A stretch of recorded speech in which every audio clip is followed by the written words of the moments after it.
Hai, jumpa lagi. Assalamualaikum warahmatullahi wabarakatuh. Salam sejahtera bagi kita semua. Om Swastiastu. Hari ini saya mau reading untuk keuangan Libra ya. Keuangan Libra dari tanggal 1 sampai 15 September tahun 2022. Tetapi sebelumnya jangan lupa di like, comment, subscribe channel ini agar ke depan saya bisa lebih bersemangat untuk membacakan readingan-readingan di hari-hari berikutnya. Dan jangan percaya 100% tarot, kamu tetap harus selalu berserah kepada Sang Pencipta. Ini hanya sebuah games, memang bukan games biasa, melainkan games menyerap energi.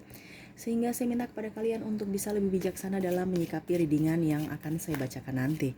Yang baiknya bisa diambil, yang buruknya dibuang aja, atau kamu bisa juga pakai untuk mengintrospeksi diri, atau juga bisa kamu mencari solusi atas permasalahan yang kamu hadapi.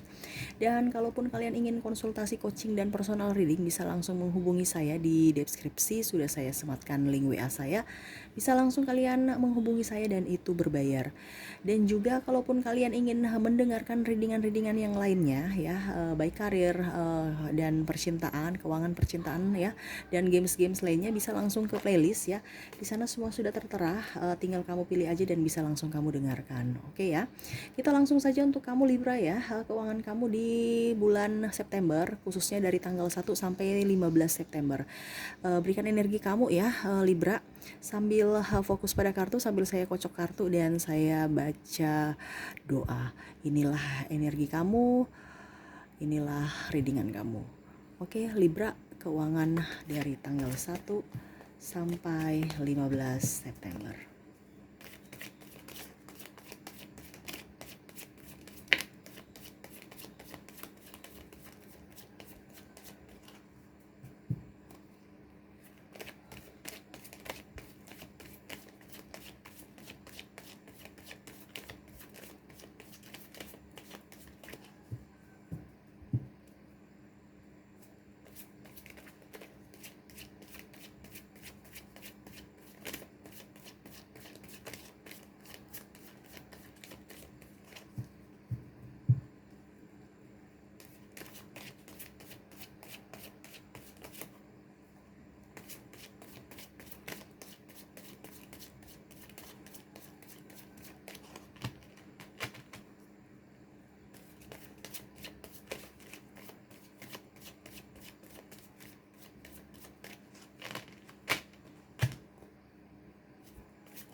Oke ya, kita langsung saja ya. Saya sisihkan dulu kartu yang belum terbuka dan kita baca dulu kartu yang sudah terbuka. Keuangan kamu ya, saya lihat di sini ada beberapa dari kalian yang kena penipuan ya, ataupun mungkin beberapa dari kalian ada yang malah dicurangi, ataupun juga ada yang kalian mempunyai hutang piutang, ataupun ya artinya mereka mempunyai hutang ke kamu ya, tetapi malah mereka membuat kamu akhirnya terpuruk, dalam artian menjelek-jelekan kamu ya. Mungkin ada bahasa-bahasa yang kurang jelas, kurang mereka sukai, dan akhirnya trouble dengan kamu ya. Mungkin kamu menagihnya, ataupun ini bisa vice versa, kamu yang berhutang akhirnya ribut ya, mungkin karena mereka kamu sudah janji, tiba-tiba belum cukup ya, dan akhirnya mereka ada bahasa-bahasa yang kurang mengenakan kamu dengar gitu ya dari mulut mereka gitu, sehingga ya itu mau tidak mau kamu agak sedikit sedih ya karena ada masalah tentang keuangan ya. Saya lihat juga di sini ada beberapa dari kalian yang pisah dari pisah dari pasangan ya, sehingga mau tidak mau yaitu pisah dari pasangan, dalam artian gini, ada beberapa yang single parent ataupun ya mungkin ditinggalkan, sehingga kamu harus menjadi tulang punggung ya, seperti gitu, membiayai. Jadi ada beberapa dari kalian yang memang ngos-ngosan ya, dikarenakan ada banyak dari kebutuhan sehari-hari, banyak hutang piutang juga, terus ya angsuran juga ya, yang mungkin rumah, motor, kendaraan, mobil, ataupun apapun ya, yang mungkin gadget yang kamu ada, ataupun mungkin bunga bank ataupun angsuran dari bank ya, kamu mungkin ambil kredit ya. Saya lihatnya seperti gitu yang di awal, dalam artian gini, kenapa saya bilang di awal agak setengah mati, dikarenakan gini, di akhir bulan September, di akhir bulan Agustus, sorry ya, di bulan Agustus itu kamu belum bayar, sampai ada beberapa dari kalian yang belum membayar angsuran-angsuran, sehingga mau tidak mau dibawa ke periode berikut ya. Otomatis di bulan September itu kamu sudah double hutang lagi gitu. Jadi di bulan pembayaran Agustus belum, akhirnya Agustus harus kamu bayar di September, September punya juga kamu harus bayar. Jadi ada beberapa dari kalian yang agak pusing ya, terutama juga kebutuhan anak sekolah, kebutuhan rumah tangga kamu ya, biaya hidup aja itu lagi kamu sudah press, tapi tetap aja biayanya banyak ya. Saya di sini ada beberapa dari kalian yang agak sedikit emosi dengan orang-orang yang terkadang pada saat mereka membutuhkan kamu, kamu ada selalu buat mereka, tetapi pada saat kamu membutuhkan mereka, mereka pergi ya. Bahkan ada yang pura-pura untuk ya ibaratkan apa ya, kamu tahu bahwa mereka punya, tapi mereka memang pura-pura bahwa bilang nggak punya duit ya gitu ya. Sehingga memang ibaratkan alasan aja untuk tidak membantu kamu ya. Sel di sini kamu agak ada bentrok sampai baku nggak enakan sama sahabat, ataupun mungkin dengan rekanan, ataupun dengan ini ya, keluarga ya. Kalau rekanan dalam bisnis saya lihat ada yang malah retur ya, retur dalam artian mungkin pengembalian barang, mungkin cacat ataupun barangnya tidak sesuai, jadi dia retur dan minta kembali uang. Dan akhirnya kamu pun bingung karena kamu juga sudah mengorder lagi, ataupun mungkin sudah uangnya dipakai untuk pembiayaan lainnya ya. Dan akhirnya ya itu, mau tidak mau kamu agak menjadi beban pikiran ya. Kalau di keluarga ya itu tadi saya bilang, mungkin ada hutang piutang, ataupun mungkin apa ya, mungkin anak punya pengeluaran untuk sekolah ya, sehingga mau tidak mau kamu harus mencari pinjaman. Nah sekarang pinjaman ini kamu mencari juga agak repot, karena orang-orang pada tidak meminjamkan ya. Saya lihat juga pun ada beberapa dari kalian yang mau meminjam di bank tapi sudah di blacklist, ataupun pengajuan kamu tidak di ACC ya. Ya seperti gitu, kamu agak sedih ya. Tetapi saya lihat di sini kamu berjuang ya. Kenapa kamu mau action, dalam artian mungkin kamu mau menjual artinya online ya, atau mencari pekerjaan tambahan freelance gitu ya. Tetapi memang saya lihat hasilnya belum maksimal, tetapi saya lihat kamu mandiri. Sebenarnya kamu itu banyak ini ya, banyak sebenarnya diberkati, banyak talenta, tapi kenapa? Karena kamu bergaul dengan orang toksik, itu yang membuat kamu tidak pede untuk membuat satu keputusan untuk bisa maju ya. Dalam artian gini, contohnya kamu mau dagang, tapi dagang apa ya, kamu minta saran ke orang toksik, padahal sebenarnya hati kamu yang harus kamu ini, jadi kata hati kamu yang harus kamu dengarkan, bukan kata orang ya.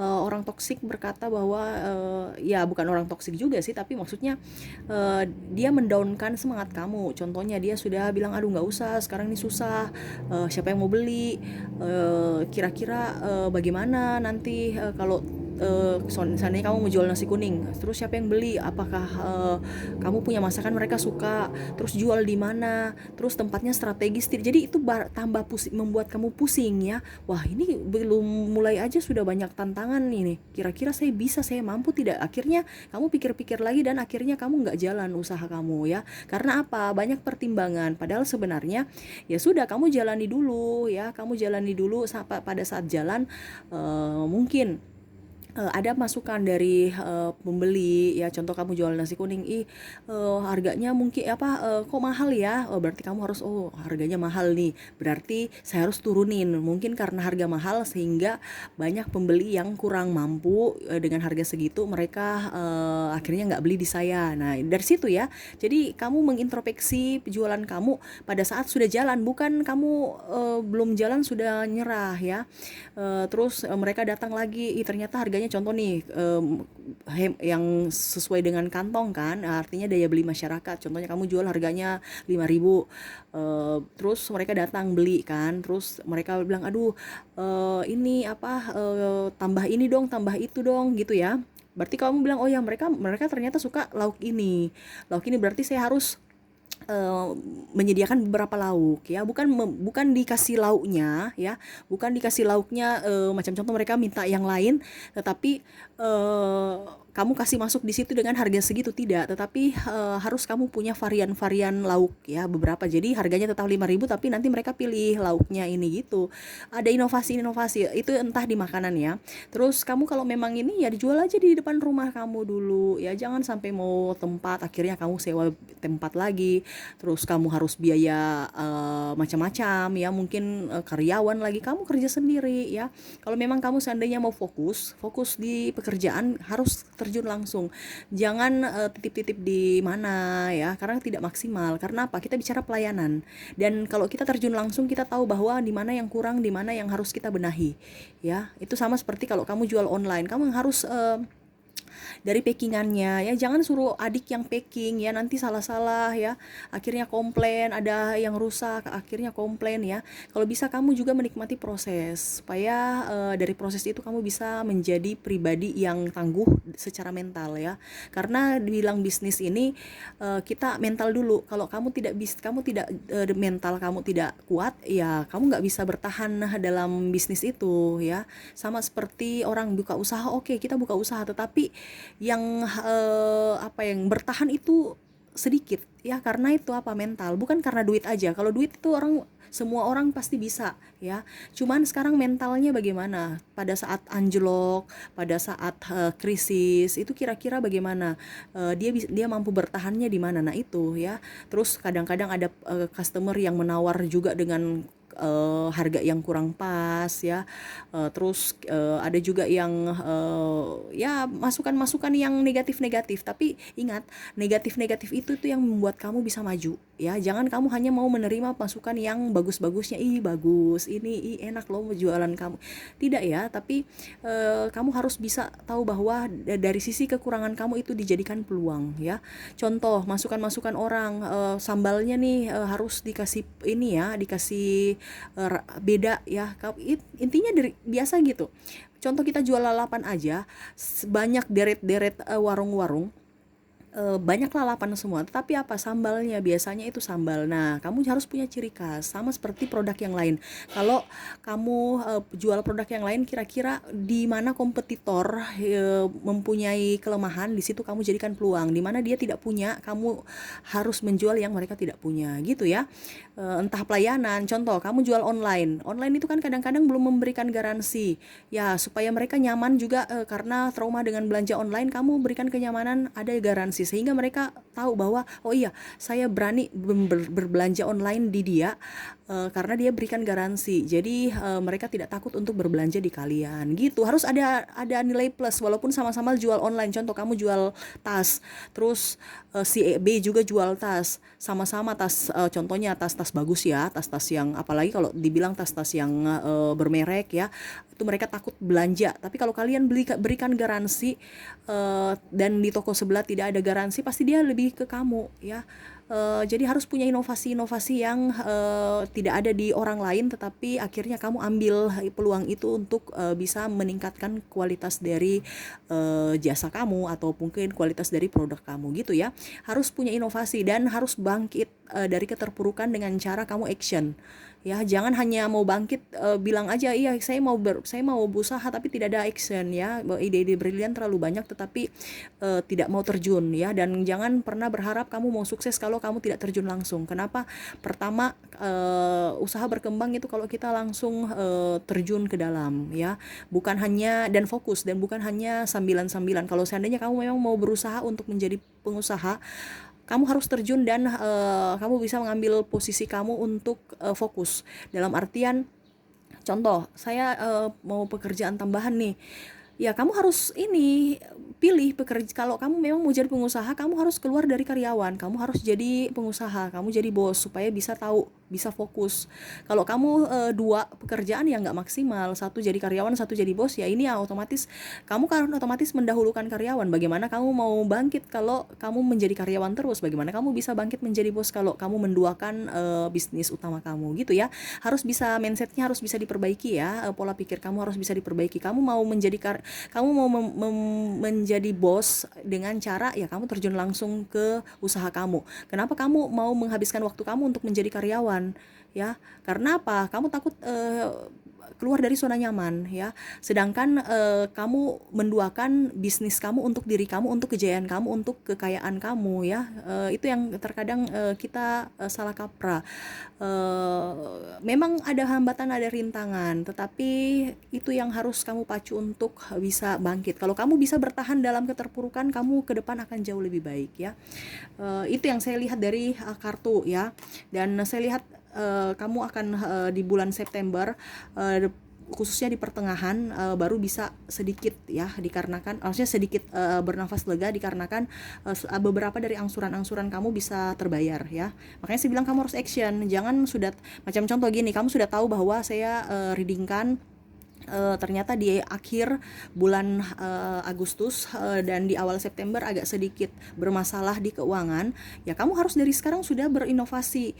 Kira-kira sebelum terjadi ya apa yang harus saya lakukan ya. Jangan kamu sudah tahu kamu diam aja di tempat situ, pasrah-pasrah pada keadaan ya. Tunggu mujizat. Ingat, mujizat juga itu tidak akan turun kalau kamu tidak action, tidak gerak. Orang menang lotre aja itu harus pergi beli lotre dulu, harus ada action, harus keluar rumah, beli lotre, habis itu ada pengorbanan juga, dia beli itu kan pengorbanan duit, pengorbanan tenaga, dia pergi ke tempat lotre, terus tiba-tiba wah dapat dia menang. Nah, itu sama ya. Jadi kamu juga harus jangan berpikir hanya tidur-tiduran habis itu uang datang, enggak ya. Harus kamu action sekecil apapun ya, sekecil apapun ya.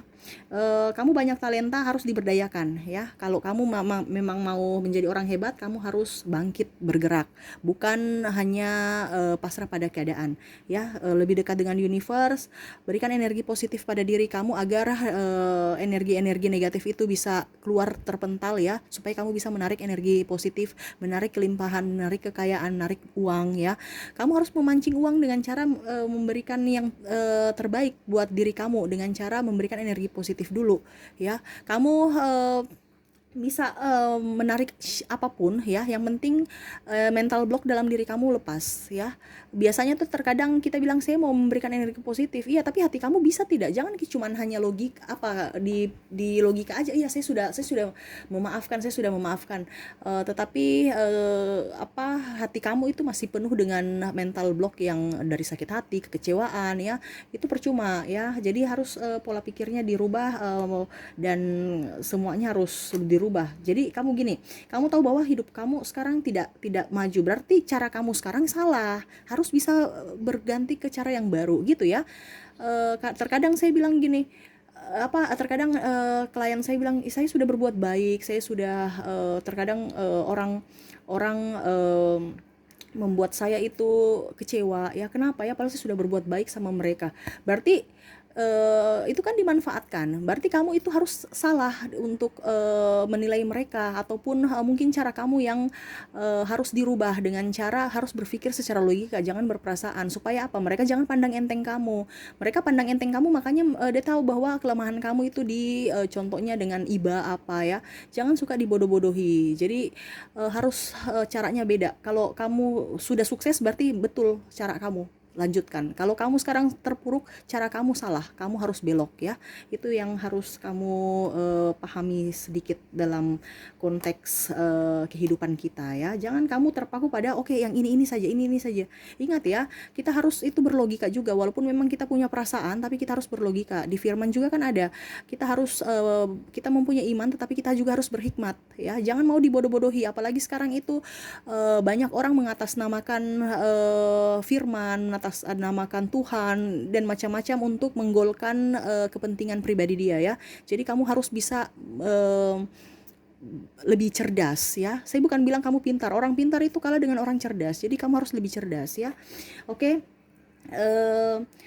Kamu harus ini ya, untuk menguasai semua diri kamu, kamu harus bisa mengontrol emosi kamu ya. Karena saya lihat di sini terkadang ada orang sedikit ya dalam artian contoh di rumah kamu lagi marah dengan pasangan, terus itu terbawa ke pekerjaan ya, jadi kamu nggak bisa konsentrasi pekerjaan, jualan juga tidak laris karena apa? Mental blocknya apa? Marah di rumah. Makanya saya bilang kamu harus bisa memberikan energi positif dalam lingkungan kamu, terutama orang rumah ya.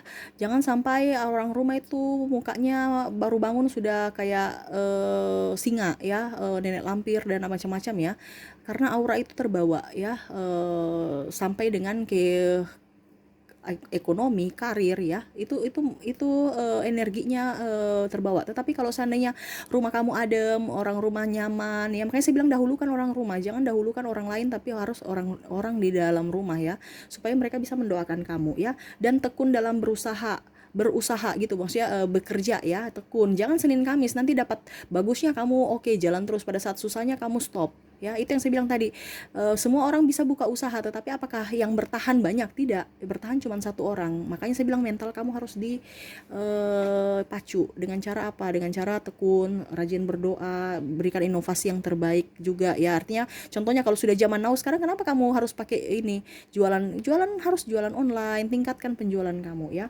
Memang kompetitor banyak ya, saya lihat di sini kamu juga ada tekanan-tekanan ya, terutama memang dari keluarga ya, tuntutan banyak, diri kamu juga tuntutannya banyak ya, kebutuhan-kebutuhan, sehingga kamu harus mencari pekerjaan tambahan ya. Atau kalau tidak, kamu keluar dari pekerjaan yang sekarang kamu rasa toksik ya, kamu harus banting setir ataupun mencari pekerjaan yang sesuai dengan kamu punya keinginan, passion kamu ya.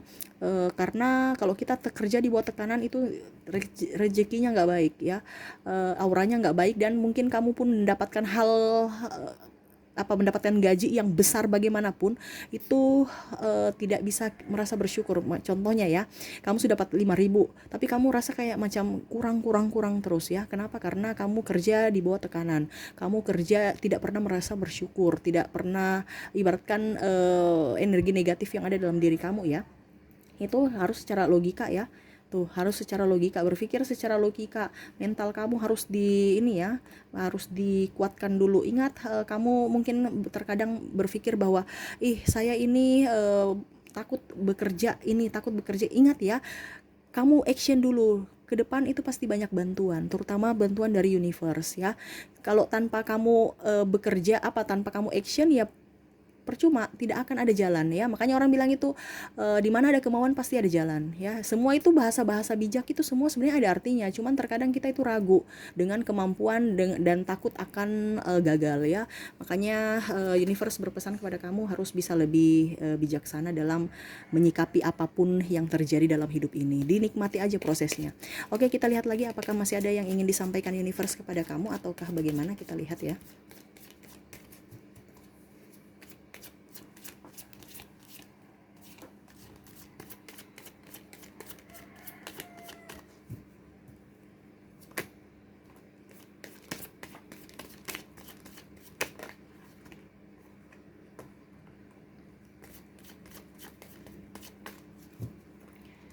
Oke, kita lihat dulu apa yang ingin disampaikan universe. Tuh, universe berpesan kepada kamu, selalu bersyukur walaupun mendapatkan sedikit ya, karena memang sekarang bukan kamu saja yang susah, semua susah ya. Kerja itu fokus, jangan langsung berekspektasi yang aneh-aneh sampai akhirnya kamu stres ya. Jadi kalau memang ekspektasi kamu tidak sesuai, berarti itu jalan yang terbaik, berarti sudah ada universe tunjukkan bahwa ini loh jalan kamu ya. Macam contoh kamu mungkin, aduh kenapa ya saya single parent, saya berjuang sendiri. Ingat, kamu berjuang sendiri, mungkin sekarang kamu menabur, menuainya nanti anak kamu bisa menjadi orang hebat, menjadi orang sukses, dan dia akan menolong kamu di kemudian hari gitu. Kamu jangan pernah menyesali apa yang pernah terjadi sekarang ya. Selalu fokus dan selalu mau belajar ya, apapun itu kamu harus tetap belajar, mencari inovasi yang baru, inovasi yang baik ya, buat kesuksesan kamu ya, terutama karir. Dan tinggalkan orang-orang di sekeliling kamu yang kamu merasa bahwa orang itu hanya membuat kamu tidak nyaman, atau orang-orang toksik ya. Kamu harus bisa berani mengambil keputusan ya. Dalam artian gini, kalau memang pekerjaan kamu itu tidak nyaman buat kamu dan tidak ada perkembangan dalam segi finansial, kenapa kamu harus bertahan di tempat itu ya.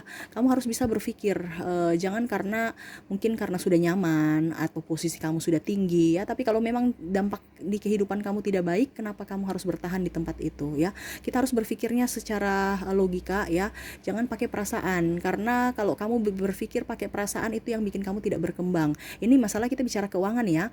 Kalau kita bicara kamu mau, seandainya kamu mau berperasaan berarti kamu jangan pebisnis ya. Ataupun bagaimana, mungkin kamu kerja di LSM ataupun mungkin kamu kerja di dinas sosial ya, itu pakai perasaan-perasaan yang untuk pelayanan.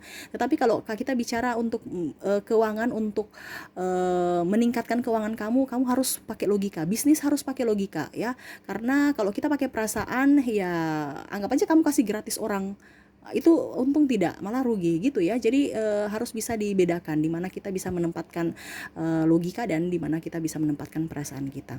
Jadi ingat, disiplin ya, disiplin dan tekun. Oke, itu sih yang bisa disampaikan universe pada kamu, semoga bermanfaat dan semoga resonate juga ya.